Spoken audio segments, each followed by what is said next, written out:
আল্লাহ তাআলার জন্য ফালা তাদউ মাআল্লাহি আহাদা।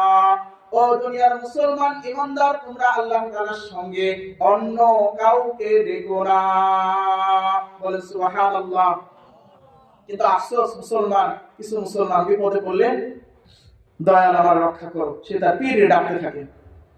চরকৃষ্ণপুর আমার নানি বাড়ি হর্ষবাদে, ওইখানে কিছু মুরব্বীদের সাথে চলছি, যে বিপদে পড়ছে সে নাকি তার পীরে ডাকছে, ডাকার পর সে বিপদ থেকে উদ্ধার হয়েছে। বলে নাউজুবিল্লাহ। আচ্ছা, বিপদ থেকে উদ্ধার করার মালিক তিনি কে? কথা বলেন, বিপদ থেকে উদ্ধার করার মালিক কে? আল্লাহ। আমি অসুস্থ হয়েছি, হ্যাঁ, পীর ফকির কবিরাজ আমার একটা তাবিজ দিল, এই তাবিজের মাধ্যমে আমি সুস্থ হয়ে যাব। এটা যদি কেউ বিশ্বাস করে, সে সুস্পষ্ট শিরক করলো, সে ঈমান থেকে বের হয়ে গেল। তো বলবেন হুজুর অসুস্থ হয়েছি, তো এটার জন্য কি করণীয়? উদাহরণস্বরূপ হাদিসের মধ্যে আসছে, কারো যদি কোনো যন্ত্র হারানো যায়, গরু ছাগল হাঁস মুরগি, তাহলে সে যদি সূরা ইয়াসিনের আমল করে, যথাযথভাবে তাকবীরের আমল করে, ইনশাআল্লাহ সে তার যন্ত্র জানোয়ার সে ফিরে পাবে। বলে সুবহানাল্লাহ। হাদিসের মধ্যে আসছে, কেউ অসুস্থ হয়ে গেছে, কি হয়ে গেছে? অসুস্থ হয়েছে।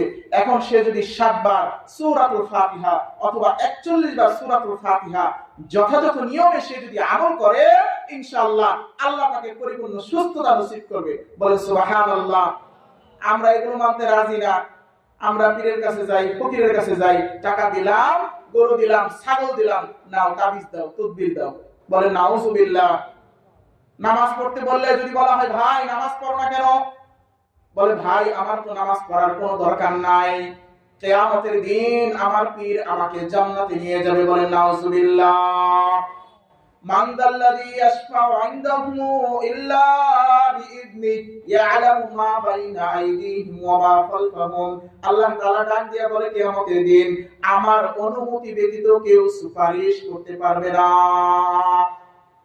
পীর জান্নাতে নিয়ে যাবে, পীর এক ওয়াক্ত নামাজ পড়ে না, হ্যাঁ, পীর সাহেব, হ্যাঁ, তাকে গুরু মানা হয়, গুরু বলা হয়, পীর বলা হয়। উস্তাদ যে তাকে পথ দেখাবে, পথ প্রদর্শক, তাকে বলা হয় পীর সাহেব। তো এখন পথ প্রদর্শক যে রাস্তা দেখায় দিবে, অন্ধকার রাস্তা, তার হাতে লাইট নাই। এখন ওই পীরের পিছনে যদি আপনি দাঁড়ায়, ওই পীরের পিছনে যদি আপনি অনুসরণ করেন, অনুকরণ করেন, তাহলে আপনি কোথায় যাবেন? সোজা খাবে যাওয়া লাগবে না। কথা বুঝেন? কিন্তু আপনি রাস্তা দিয়ে হাঁটতেছেন, হঠাৎ একজনকে দেখা হলো, ভাই আমি তো চরকৃষ্ণপুর চিনি না। আপনি যারা জিজ্ঞেস করছেন সে নিজেও চিনে না।